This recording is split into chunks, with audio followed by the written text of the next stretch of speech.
My name is Jonathan Goforth. Thanks for watching today's video. I'm going to ask you a couple questions as we begin.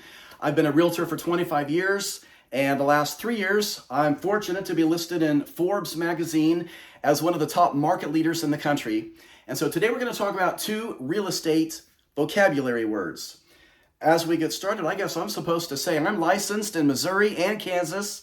This keeps the real estate commissions happy. I'm licensed in 2 states. I have my broker's license in Missouri, and I'm with Keller Williams Platinum Partners. Let me ask you 2 questions. Can real estate ever become personal property? And another question, can personal property ever become real property? Can personal property become real estate? Let's answer those. The answer is yes to both. 2 vocabulary terms. If you are studying for your real estate exam, you want to know both of these, especially severance. Just in case you might see a test question on your real estate exam about this. What is severance? Severance is going from real property, real estate, to personal property. And you're like, well, how could that happen? Let's say you have trees and the trees are attached. The trees are part of the real estate. They run with the house when it sells. But let's say the trees get cut down and they get chopped up into firewood. That would be a good example of how something can go from real property into personal property. Now, the opposite of that is a fixture. What is a fixture? A fixture is going from personal property to real property. For an example, a ceiling fan. You go to Lowe's, Home Depot, you go to some hardware store and you buy a ceiling fan. When you buy it and you bring it home, that's just personal property.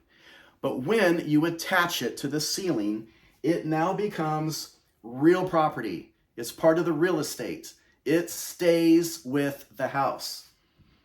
And so in this video, we're going to jump right into this and talk about all the different things that can become headaches regarding fixtures and how to save you a lot of grief as a listing agent after you begin listing properties, what to do in communicating with your seller about things that will stay, things that will leave, what's a fixture, what's not a fixture. Let's talk about that next. Please subscribe. Please give this video a like. Let's jump right in.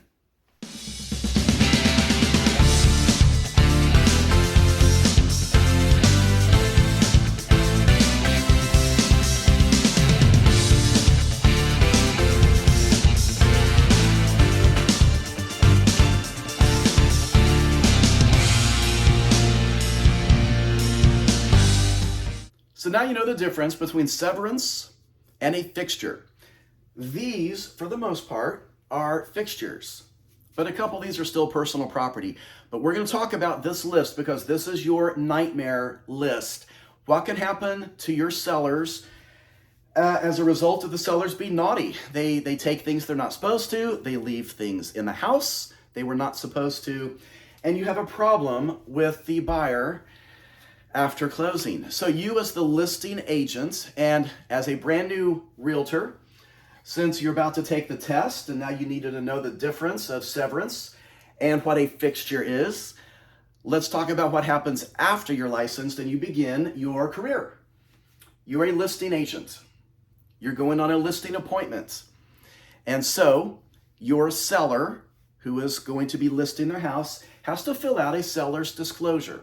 They're going to disclose all kinds of things, ages of this, ages of the roof and the furnace, issues with foundation, all that kind of stuff goes on the disclosure. But you're also going to have, at least on our disclosure here in Missouri and Kansas, there's like a little inventory of the house section. And it's a list of things the house might have, and does the house have that? You might put operating and staying, or you might say it's not staying. Maybe a washer and a dryer would not stay. They disclose that. And so a lot of these things create problems. There's communication problems between you as the listing agent and your client, the seller, when you're listing their house. This is going to eliminate a lot of headache and nightmare, absolute nightmares, if something like this goes into small claims court, because then you are also dragged into that situation as the realtor. Let's talk about these things. Most of these things will stay because your contract is going to build them in, because most of these are fixtures. Even if they don't disclose it on the disclosure, the contract will override that if it's not on the disclosure. But if it is on the disclosure, which it needs to be, then the disclosure will override the contract. And so let's talk about the disclosure. Some of the big ones where the seller's going to have to spend some money after closing because they were a naughty seller and they took things they were not supposed to take. Curtains and curtain rods. Can they take the curtains? Can they take the curtain rods? Yes, if they disclose it. If they disclose it, it must be disclosed. Otherwise, these are to stay with the house. They leave them there. So when I go through my listing appointment, because I've been burned on this. Now, at first, you'll forget about it. There's too many other things to talk about on your listing appointment. You won't even think about these things. But after you've been burned on this a couple times, you're going to talk about these things on every single listing appointment, because I don't want to be having to buy some buyer I've never met curtains to replace what my seller just took. Let's say it's a master bedroom and their curtains match their comforter. Are they probably taking the curtains? Probably so. And that's okay if it's disclosed. Are they taking the fancy curtain rod? Make sure you ask, because here in Missouri and Kansas, our seller's disclosure doesn't mention anything about curtains or curtain rods. So we go into the contract and I don't know. I didn't ask and they didn't mention. And so in the contract itself, it is pre-printed. There's pre-printed language that window coverings and complements stay with the house. They become fixtures. And so what was personal property at Bed Bath & Beyond or Walmart or Target are now fixtures, and they stay with the house. Unless it's disclosed, they're taking them. The Ring doorbell and cameras. Typically, the seller is going to take them with them. That's fine. If you disclose it, you must disclose you're taking the Ring doorbell and cameras. Now, some good advice, if the seller can do it, is take these things down before the house is listed. But a lot of times you want the curtains in the picture because it makes for a better picture. The Ring doorbell, nobody's going to take down that Ring doorbell until that house comes up to close, because the seller wants to hear everything talked about by the buyer when they're standing at the front door. They leave the house and the agent is standing there locking it up and they're leaving the house, and the buyer's so excited. They're so excited. They're like, I'm going to love this house. This is the best house ever. They've already missed out on 7 other houses, but this beats all the other houses. And the buyer, they say, I'm going to spend $10,000 more than asking price. And they're asking their buyer's agent, do you think $10,000 will be enough? I mean, we'll go $15,000 higher. In fact, let's do an escalation clause up to $30,000 higher if we have to. We have to have this house. And who's listening? The seller. The seller is sitting in a car somewhere and they're watching this, waiting for them to leave, and they're watching it on their app on their phone. They're like, dear, check it out. It's sold. These people want to buy it so bad. Let's talk about bathroom mirrors. Most bathroom mirrors are plate glass mirrors. They're glued on in the bathrooms. But on occasion, maybe it's a half bath. My bathroom, for example, we have a mirror that we bought from Lowe's, and it hangs there like a picture. It's got a wire behind it. It's got a pretty frame. It's not super heavy. It looks heavy. It looks like it's out of metal, but it's pretty lightweight, and it hangs there. That is technically personal property. It's hanging there. However, in the contract, our contract, and yours too, maybe, you need to read the contract where it talks about this. Our contract pre-prints it in there. It's already typed in there. Mirrors stay. And so that picture mirror is going to stay with the house. Make sure if you walk through that house and you see a fancy decorative mirror, make sure you ask your sellers, you are leaving that, right? Because if you're taking it, we need to disclose it. Let's talk about speakers is the same, falls under the same thing as the Ring doorbell and cameras. Most people are taking their speakers with them. Unless these are super old speakers and they just want them to stay, they don't care anymore. Otherwise, they're probably not staying. If you walk through, especially in the basement, and you see speakers screwed up in the corners of the room, ask your seller, are these speakers going to stay here, or are you taking them with you? Because you can take them if you want to, but we have to disclose it. Otherwise, the speakers are going to stay. Refrigerators. I've been burned on this multiple times in the last 25 years. So yes, I've been a realtor for 25 years. I'm licensed in Missouri and Kansas. I have my broker's license in Missouri, and I'm with Keller Williams. That keeps the real estate commissions happy. Refrigerators. This goes both ways. Sometimes they're going to stay. Sometimes they're going to leave. It's probably got a blank on your seller's disclosure to talk about it. But some people have more than one refrigerator. Let's talk about this. Let's say the kitchen refrigerator is not staying, and the seller, you as the seller, you disclose that on the seller's disclosure, kitchen refrigerator not staying. But you've also got one in the garage, and you want it to stay there. You don't want to take it. It's 60 years old. It probably works better than all the other refrigerators, but it's heavy. You don't want to have to move it, and it might not even move well after this many years. So make sure if you are leaving something there that you disclose that other refrigerator in the garage, it stays there. Same with the deep freeze. If you are taking the deep freeze, disclose it. I'm taking the deep freeze. But sometimes you're leaving it there, and that's got to be disclosed because the buyer might not want that. And now it's a surprise. The buyer's moving in, and there sits this old deep freeze. Whether it works or not, who cares? The buyer didn't want it. They didn't think it was going to stay. And so I get a call to come and get rid of a deep freeze after my sellers have moved out. There's no way we can get it moved. So you're dealing with probably 1-800-GOT-JUNK or something else to get rid of an old deep freeze. That's probably going to fall on the agent because the seller, unless you can get the seller to go deal with this or have the seller reimburse you, but somebody's got to get rid of that deep freeze if it was left there and not disclosed and the buyer doesn't want it. Let's talk about shelves. This can be a sticky one. This is just bad communication of the seller not disclosing that their fancy shelves, whatever the brand is, Gorilla or whatever, things are bolted on that are fancy, heavy duty. The seller's going to take it all along.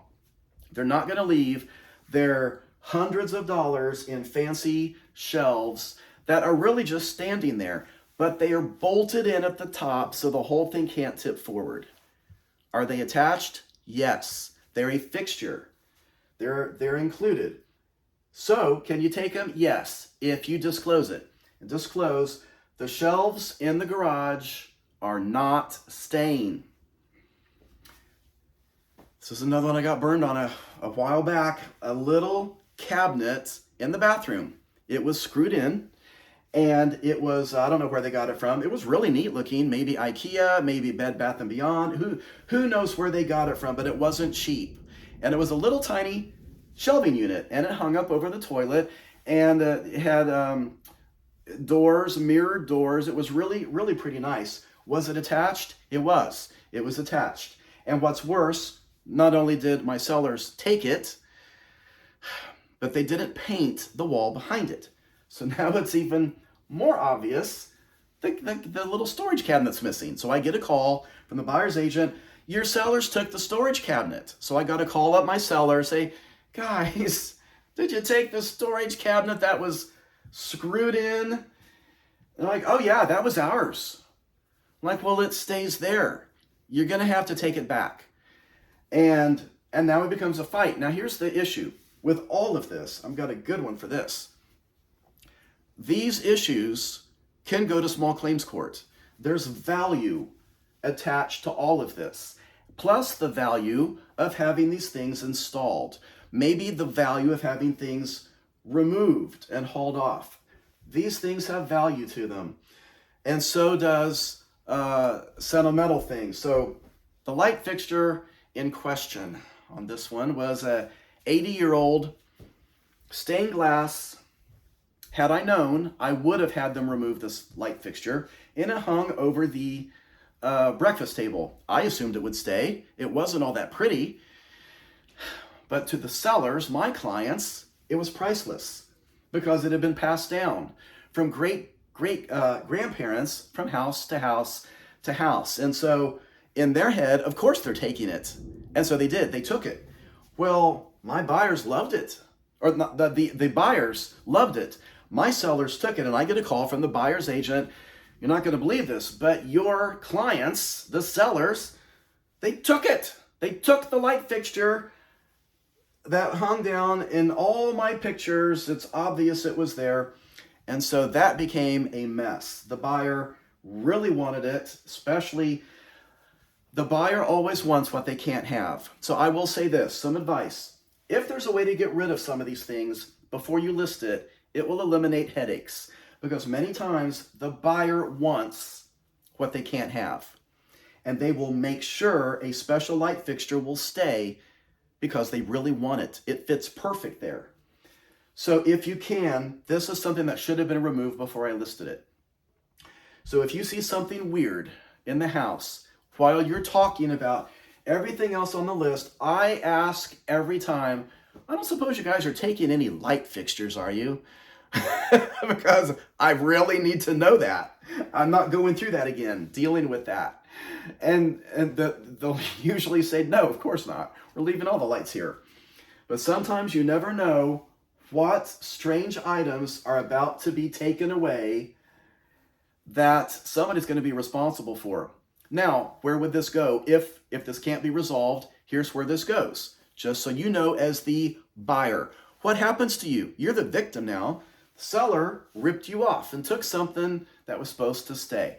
You as the buyer, your recourse in this situation is to get an attorney.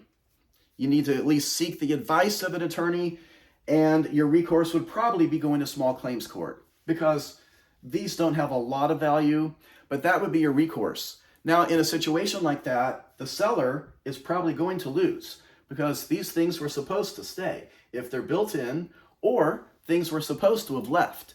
You can't just be leaving stuff nobody else wants. And so sometimes you as the listing agent have to deal with this. And that's why I'm making this video.